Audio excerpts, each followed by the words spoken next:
How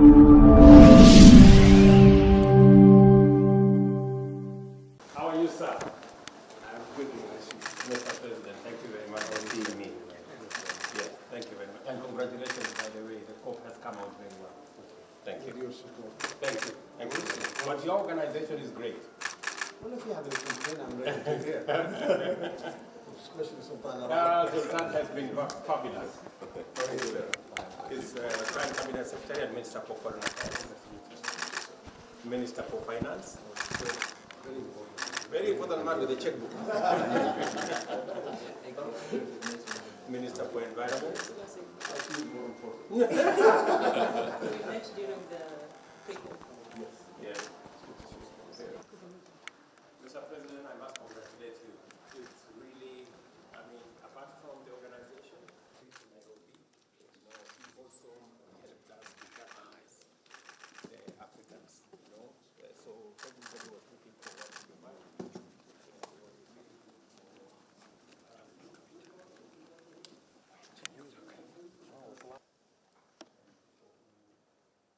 Generally want to work with us. We are many people saying there is too much for your government and you have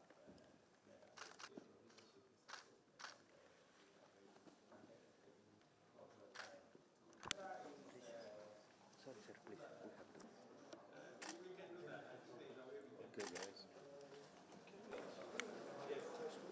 No, you must. She's very happy.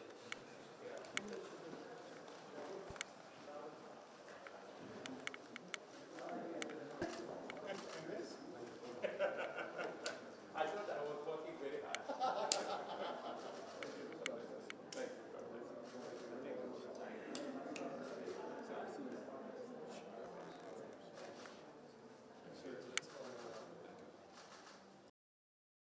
We have a dedicated source of funding, not just for loss and damage, but for the global public goods that have to be financed in order to build resilience. Secondly, we need to be able to determine how best we're going to manage and regulate carbon markets. We're talking all over the place, and we haven't settled on how best this can work to avoid the greenwashing and to avoid implosion. Thirdly, Raji is going to solve this. I hope so. Putting him And he's already started with what the climate resilient debt clauses, debt pause clauses, what we call climate clauses. Barbados is the largest issuer globally now of debt with climate clauses. It works. Immediately upon a disaster, we will be allowed to save over 2 years 20% of GDP.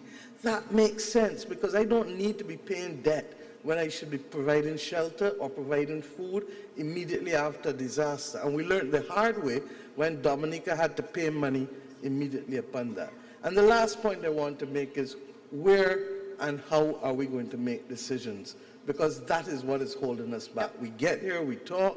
At the end of the day, how are we going to have a mechanism that can secure international taxation as efficiently as the world has imposed on us, the global taxes and Pillar 2 with respect to the global minimum tax? How are we going to ensure that the voices of small countries who have a different reality, insurance works where insurable risk exists? And Emmanuel, I hope we can get that for other parts of the world. But my fear is in the Caribbean, it's already being seen as an uninsurable risk. We see the retreat of insurance companies in Florida. We see the absolute retreat of them in California with wildfires. So that is why we went for debt clauses, because it gives us access to money to deal with people who are uninsured and underinsured immediately after disaster. So I hope we can continue the conversation. Obviously 3 minutes or 4 minutes can't get into the details of it, but suffice it to say that we have enough ideas. The problem is, where is the decision making going to be made and who is going to be at the table to make the decisions? Because it isn't only about state actors, it's also about non-state actors. Thank you. Thank you very much, Nia. First of all, thank you very much, and all of us are very happy to be here to try to make concrete progress. And I think we need more money, and I would say smart money being channeled at the right position and going on the ground. So what we tried to do during the past few years is to mobilize much more public money on both climate change and fight against poverty. And what we try to set up with your initiative, because more than 2 years ago it was your idea, Kristalina, and we just pushed this idea to have SDRs, a mission to rechannel, reallocate SDRs of rich countries towards poorest countries. And on top of that, to try to have much more mobilization of the balance sheet of both IMF and World Bank.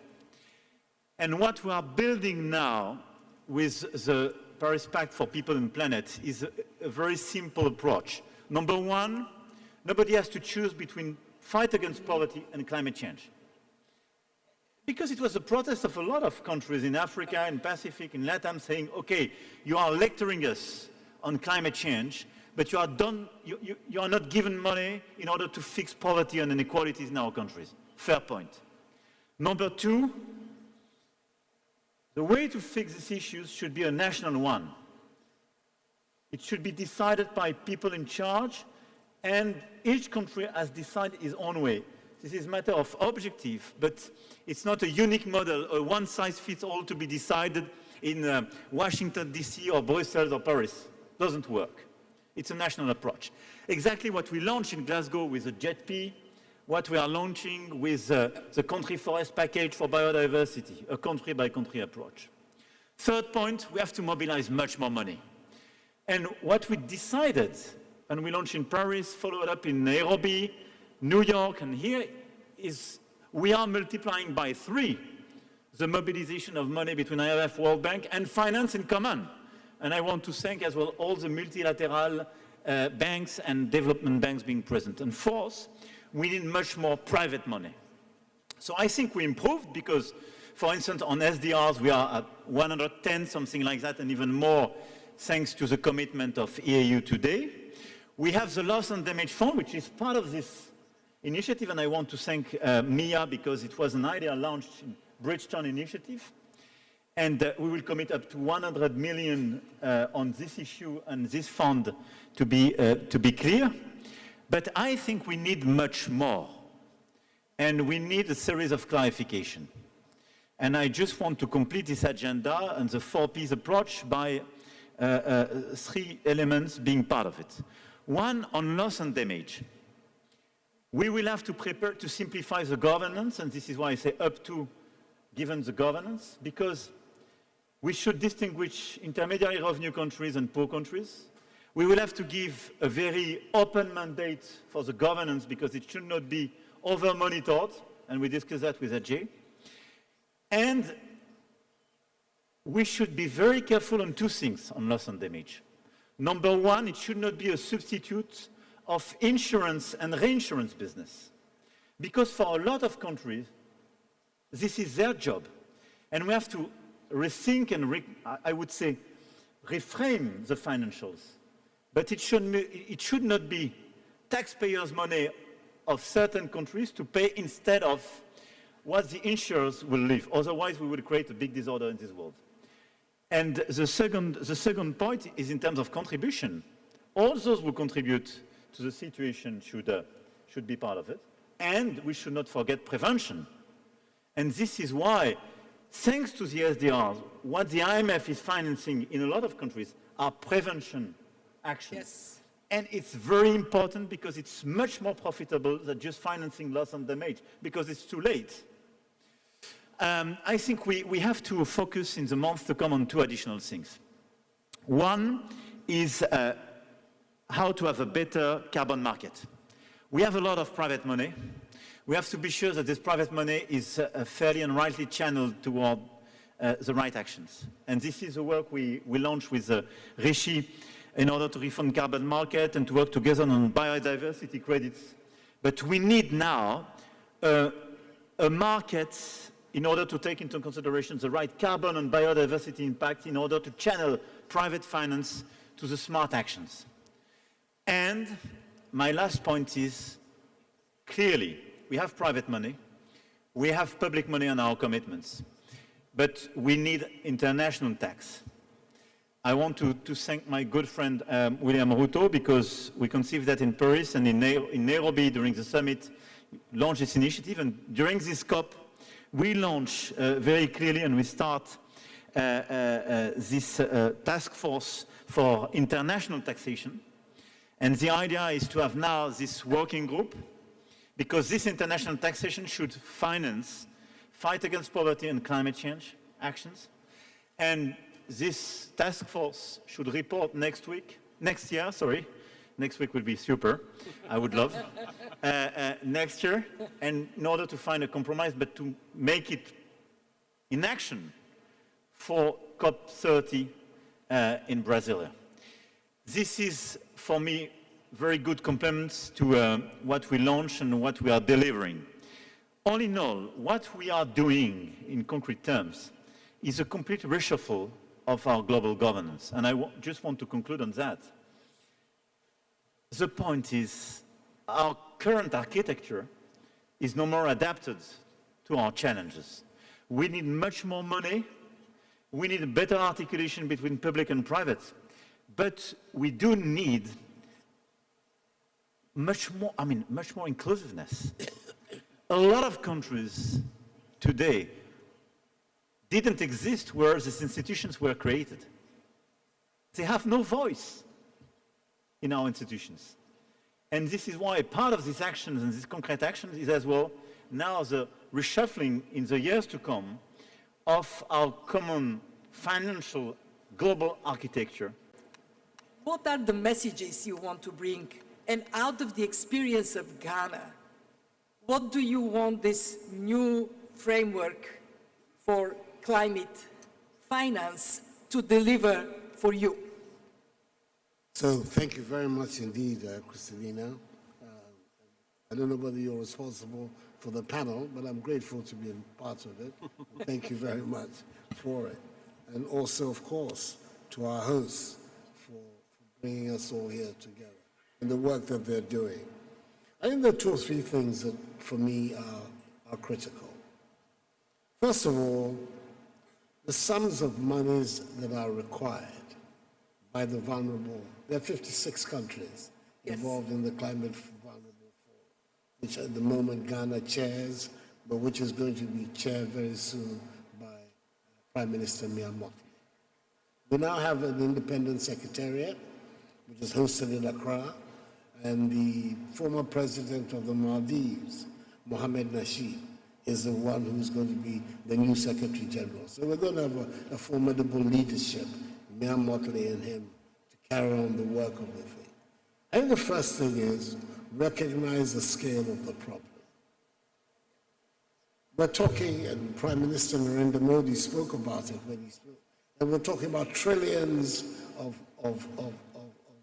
monies that are required for the transition to be effective in the vulnerable nations of the world. It is now clear to all of us that that money cannot come from taxpayers' monies in the West. It can't come from public monies.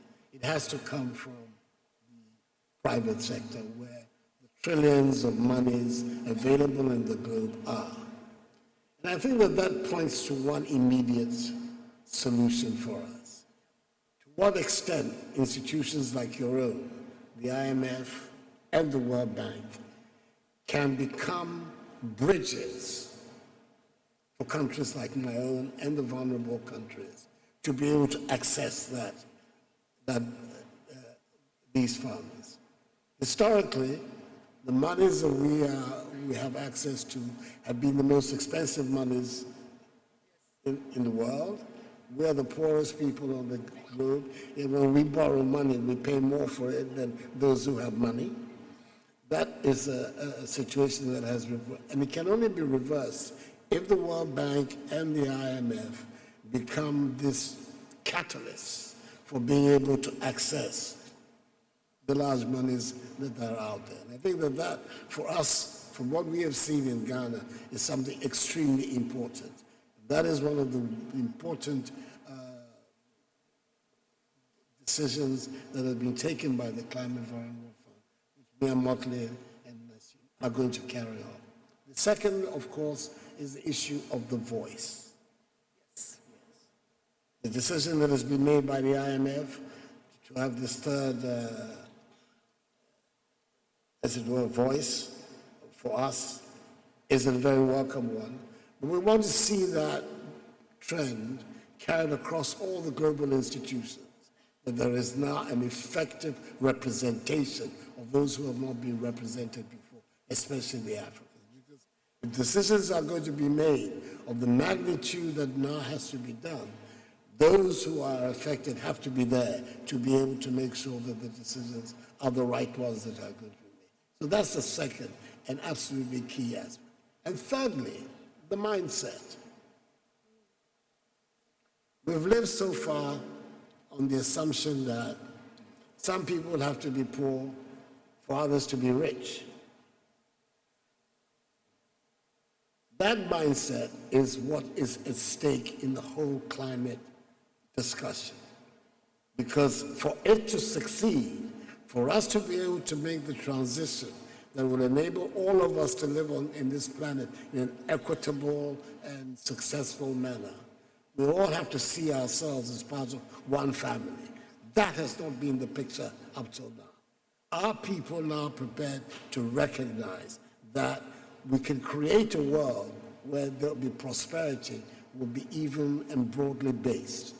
If that is possible, then the mindset that will allow us to make those decisions will also have to change. I think that these are the three, for me, the three institutional matters that we have to look at. So the message is a better world is possible. It's possible. That is.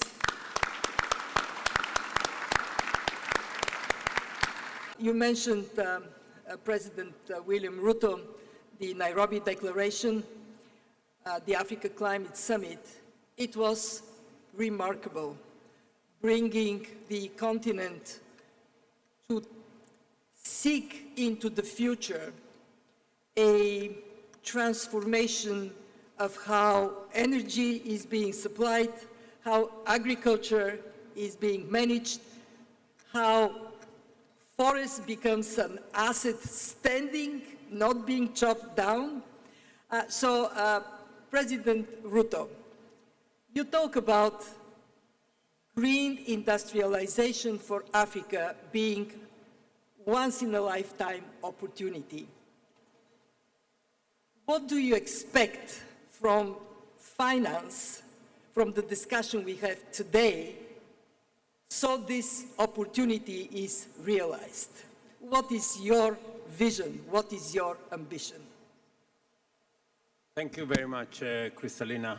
And I associate myself with everything President Macron has said, especially in the space of where are we going to find additional new revenue sources for climate financing.